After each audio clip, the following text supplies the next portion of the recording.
Good morning my dear students. तुम सब अपने अपने घरों पे स्वस्थ हो, ठीक हो, वेरी गुड, ज़बरदस्त, जिंदाबाद हो। आज के लेक्चर हम शुरू करते हैं बिना कोई टाइम वेस्ट किए। शुरू करते हैं आज का लेक्चर, लेक्चर नंबर 4 शुरू करते हैं। लेक्चर नंबर 4 शुरू करते हैं। ठीक है, मैं तुम लोगों से रिक्वेस्ट करूंगा कि मेरा ये 4th लेक्चर देखने से पहले, करंट इलेक्ट्रिसिटी का 4th लेक्चर देखने से पहले तुम लोग मेरे प्रीवियस 3 लेक्चर को फॉलो करो, तब जाके तुम्हारा ये चौथा लेक्चर तुम लोगों को समझ में आएगा। ठीक है, तो आज के लेक्चर पे हम बेसिकली शुरू करने वाले हैं। आज के लेक्चर पे हम शुरू करेंगे grouping of resistors, series combination या सीरीज ग्रुपिंग।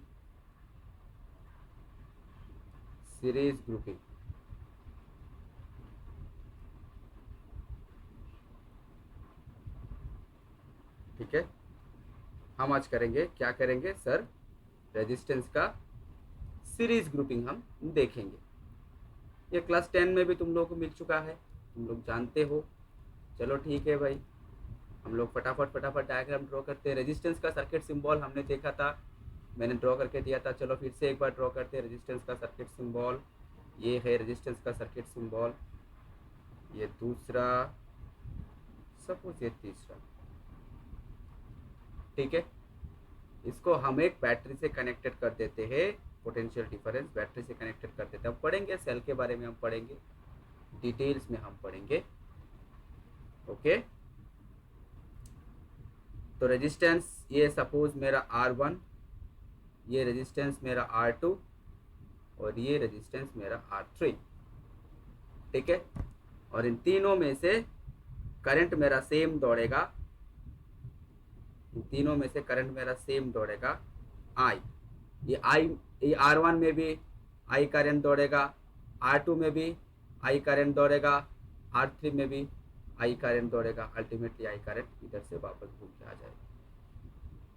ठीक है, यानी सीरीज में मेन फंडा क्या है, जो जो रेजिस्टेंस में से सेम करंट दौड़ रहा हो उन सब रेजिस्टेंस मेरे सीरीज ग्रुपिंग में। सीरीज का मेन फंडा क्या है, सीरीज का मेन फंडा है कि सर सीरीज में क्या होता है, सीरीज में सेम करंट, सीरीज में सेम करंट, यानी those resistance having same current are in series.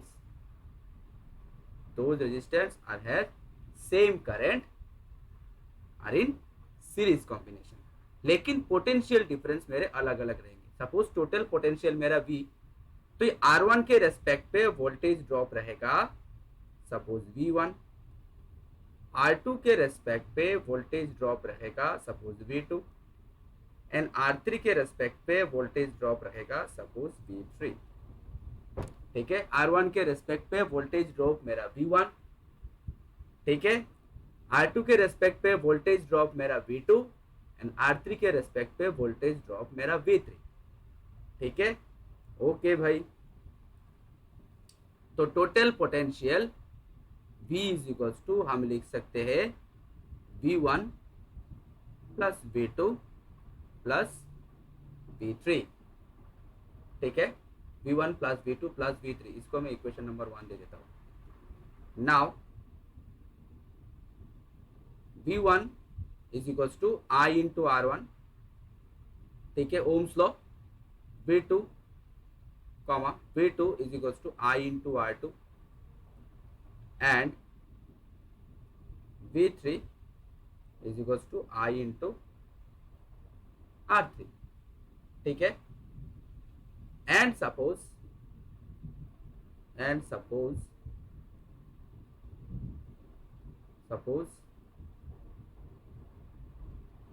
V is equals to I into, क्योंकि करंट तो मेरा सेम ही रहेगा, I into suppose R equivalent या फिर R इफेक्टिव, कुछ भी हम लिख सकते हैं, R इक्विवेलेंट लिख देते, और R EQ, या सीरीज में हो, इसको मैं काम करता हूँ REQ ना लिख के, सीरीज में है ना तो इसको मैं आर एस लिख देता हूं, आर ए क्यू नहीं R S, R A Q नहीं आर एस। तो R S equals to effective, effective और इक्विवेलेंट रेजिस्टेंस। ओके, इफेक्टिव और इक्विवेलेंट रेजिस्टेंस। ठीक है, नाउ फ्रॉम वन, अब अगर मैं एक नंबर इक्वेशन पे अगर मैं बिठा दूं, एक नंबर इक्वेशन पे अगर बिठा दूं, तो V के जगह पे I into R S V1 के, now from one, now from one I into R S, V2 के जगह पे I into R1 plus I into R2 plus I into R3। Okay, तो थ्रू आउट I मेरे cancel, तो R S equals to R1 plus R2 plus R3। This is the expression for when the resistance are in series. ठीक है, अगर series में रहा तो resistance R1 plus R2 plus R3 plus dot dot dot plus R3। ठीक है, dot dot plus, अगर n number of resistance अगर सीरीज में रहे तो R S equals to summation, हम ऐसे लिख summation I equals to 1 to n, I equals to 1, I equals to 1 to n Ri when n numbers of resistance are connected in series। ठीक है, अपनी स्क्रीन को थोड़ी देर के लिए पॉज करो और ये बातें उतार लो। इजी है, क्लास 10 का कॉन्सेप्ट चल रहा है, उस पर कोई शक वाली बात नहीं है। उतार लिया, चलो नेक्स्ट। नेक्स्ट हम करेंगे पैरेलल ग्रुपिंग। नेक्स्ट हम करेंगे parallel grouping.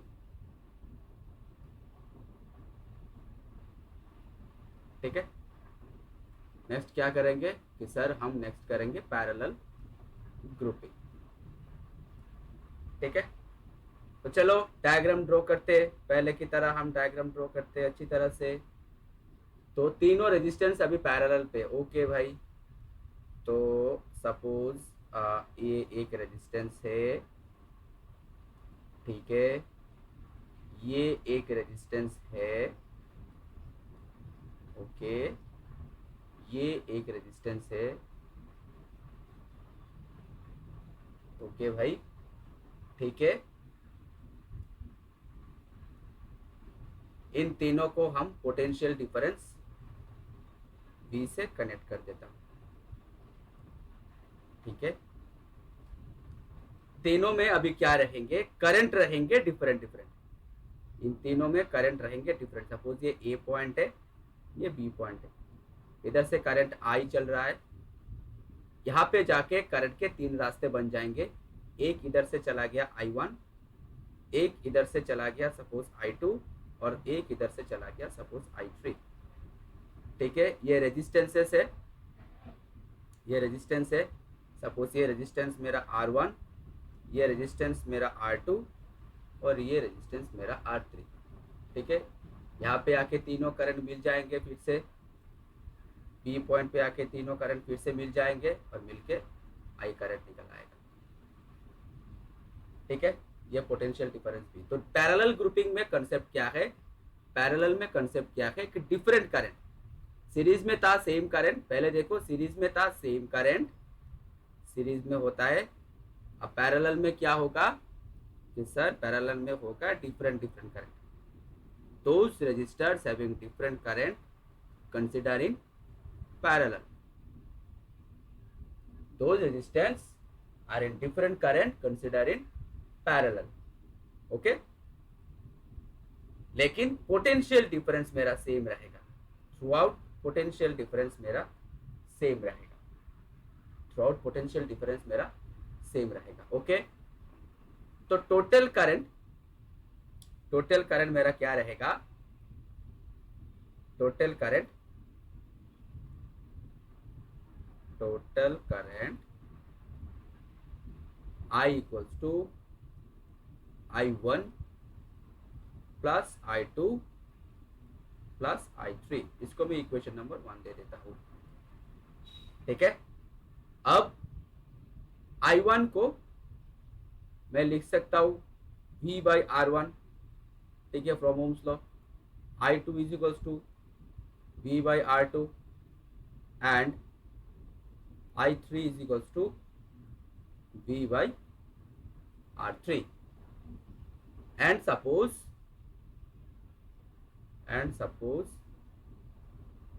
total current I equals to मैं लिख सकता हूँ V by RP where RP is the effective or equivalent capacitance, effective और पहले की तरह equivalent कैपेसिटेंस नहीं रेजिस्टेंस।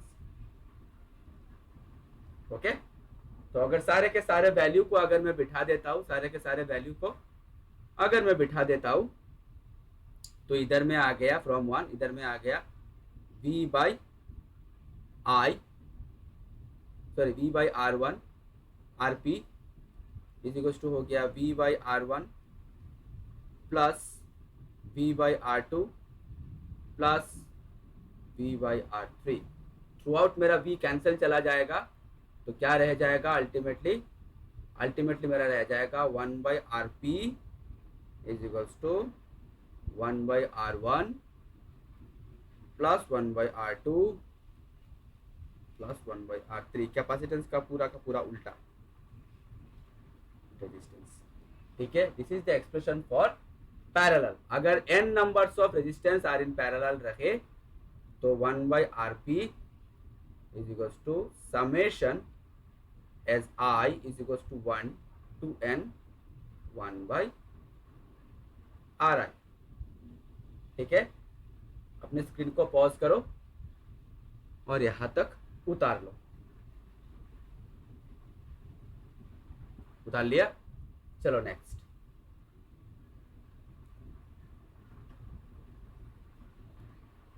नेक्स्ट हम क्या करेंगे, कंडक्टेंस एंड कंडक्टिविटी। ठीक है, नेक्स्ट हम क्या करने वाले हैं, conductance and conductivity. Simple definition है, इसमें कोई जस्ट थ्योरी है, जानना है हमको। ठीक है, कंडक्टेंस क्या है, conductance is the reciprocal of resistance. ठीक है, conductance is the reciprocal, conductance को हम सिग्मा से डिनोट करते हैं। Conductance sigma is equal to reciprocal of resistance 1 by R। ठीक है, conductance is the reciprocal of resistance 1 by R और इसका यूनिट क्या है, मो, और इसको और पे एक ऐसा यूनिट है ओम इनवर्स। ठीक है, conductance is the reciprocal of resistance. Reciprocal resistance का रेसिप्रोकल को हम क्या बोलते हैं, कंडक्टेंस। ठीक है, और इसका यूनिट क्या है, मो और ओम इनवर्स। एंड कंडक्टिविटी क्या है, conductivity is the reciprocal of resistivity. Resistivity जो है उसका रेसिप्रोकल को हम क्या बोलते हैं, कंडक्टिविटी बोलते हैं। कंडक्टिविटी को हम रॉ से डिनोट करते हैं, सॉरी, कंडक्टिविटी को हम एक्चुअली कंडक्टिविटी को हम रेजिस्टिविटी रॉ है। कंडक्टिविटी किसी किसी किताब में कंडक्टेंस को सिग्मा, किसी किसी किताब में कंडक्टिविटी को जीटा दिखाई देगा। ठीक है, ये एक ग्रीक सिंबल है जीटा। ठीक है, तो conductivity zeta is equals to resistivity 1 by rho. ठीक है, where zeta is equals to conductivity।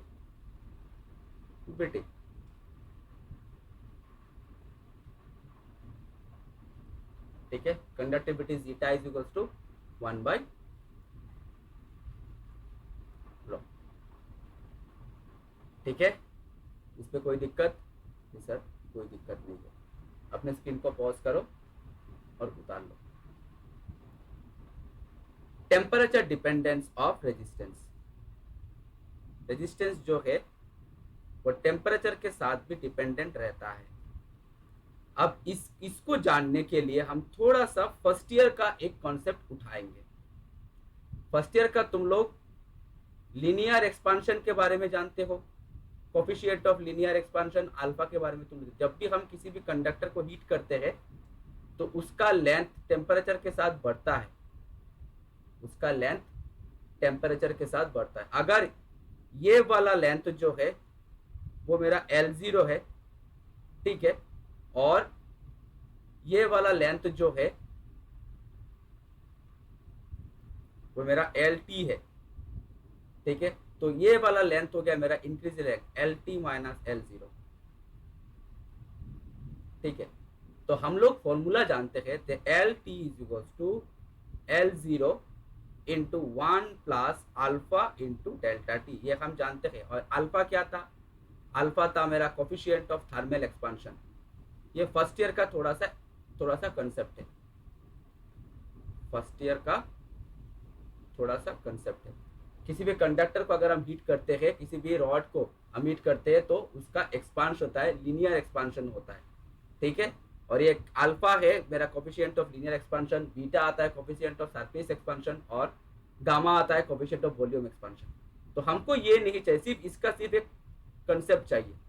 Resistance भी ठीक वैसे ही टेम्परेचर के साथ डिपेंडेंट है, किसी भी रेजिस्टेंस टेम्परेचर के साथ डिपेंडेंट है, यानी R T is equals to same R0 into 1 plus alpha into T minus T0 या फिर डेल्टा टी, ठीक है। This is the temperature dependence of resistance. यार यहाँ से हम अल्फा को भी हम सॉल्व कर सकते हैं, यहाँ पर भी हम अल्फा को भी लिख सकते हैं, ठीक है। और हम ऐसा भी लिख सकते हैं RT is equals to R0 into 1 plus alpha into delta T, okay, समझ में आया। चलो देखते हैं, इसको उतार देते हैं। कहां से हमने कॉन्सेप्ट लिया, coefficient of thermal expansion first year के कॉन्सेप्ट में से हम लोगों ने उठाया। क्या कॉन्सेप्ट है, del T equals to L0 into 1 plus alpha T, ठीक है। रेजिस्टेंस का मतलब है, ये हम जानते हैं R equals to ML by n square T into tau into A, ये हम जानते हैं, ठीक है। तो व्हेन द टेम्परेचर इंक्रीजेस, ठीक है, when the temperature increases the number of collision increases due to more internal energy and relaxation time decreases, therefore resistance increases। जब भी टेम्परेचर बढ़ता है, जब भी, क्या बोला गया इस लाइन का मतलब क्या है, जब भी टेम्परेचर बढ़ेगा, when the temperature increase, जब भी टेम्परेचर बढ़ेगा तो उसके साथ साथ क्या बढ़ेगा, क्योंकि हम लोग जानते हैं काइनेटिक थ्योरी याद है ना, V directly proportional to square root T, ये हम जानते हैं from kinetic theory of gases. अब यहाँ पे इलेक्ट्रॉन मूव कर रहा है, कौन सी वेलोसिटी से, ड्रिफ्ट वेलोसिटी से, यानी जब भी टेम्परेचर बढ़ेगा ड्रिफ्ट वेलोसिटी का मूवमेंट बढ़ेगा, और ड्रिफ्ट वेलोसिटी का मूवमेंट बढ़ेगा तो करंट का अमाउंट भी बढ़ेगा, यानी टेम्परेचर के साथ साथ करंट भी बढ़ता है, क्योंकि इलेक्ट्रॉन के कलीशंस बढ़ते हैं, एनर्जी बढ़ते हैं, जिसके वजह से रिलैक्सेशन टाइम घट जाएगा और रेजिस्टेंस बढ़ जाएगा, ठीक है। इसका मतलब यही है, ये लाइन का मतलब यही है। तो टेम्परेचर कोफिशिएंट ऑफ रेजिस्टेंस यानी alpha is equals to RT minus R0 divided by R0 into T, यही फॉर्मूला अप्लाई किया उन लोगों ने। क्या अप्लाई किया, RT is equals to R0 into 1 plus alpha into T, ठीक है। तो इधर से अगर हम कैलकुलेशन करें तो ये वाला फॉर्मूला आता है। इधर से मैंने अल्फा को सॉल्व किया, अल्फा क्या है मेरा, टेम्परेचर कोफिशिएंट ऑफ रेजिस्टेंस, ठीक है। समझ में आया, अपने स्क्रीन को पॉज करो और उतार लो।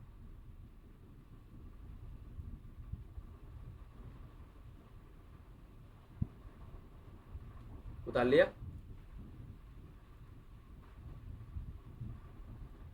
ठीक है। और alpha is equals to R2 minus R1 divided by R1 T2 minus R2। अगर दो रेजिस्टेंस अगर दो रेजिस्टेंस मेरा रहे तो क्या होता है फॉर्मूला, अगर एक रेजिस्टेंस रहे T डिग्री पे अगर रहे तो ये वाला फॉर्मूला, और अगर दो रेजिस्टेंस अगर रहे तो उसके लिए अल्फा का फॉर्मूला है मेरा ये, ठीक है। R0 क्या है, R0 is the resistance at 0 degree Celsius, RT क्या है, resistance at T degree Celsius, R1 क्या है, resistance at 1 degree Celsius, R2 क्या है, resistance as T2 degree Celsius. समझ में आया? If there is an condition, if R2 less than R1, अगर R2 लेस देन R1 यानी सेकंड का रेजिस्टेंस फर्स्ट के रेजिस्टेंस से अगर कम हो, तब अल्फा का वैल्यू आता है मेरा negative, and vice versa, and vice versa, यानी ग्रेटर हो तो अल्फा का वैल्यू आएगा मेरा पॉजिटिव। ठीक है, तो स्टूडेंट्स आज का लेक्चर यहाँ तक ही समाप्त करते हैं। अगले लेक्चर पे हम carbon resistors and colour coding के बारे में हम लोग पढ़ेंगे। तब तक के लिए stay safe, stay at home. Thank you.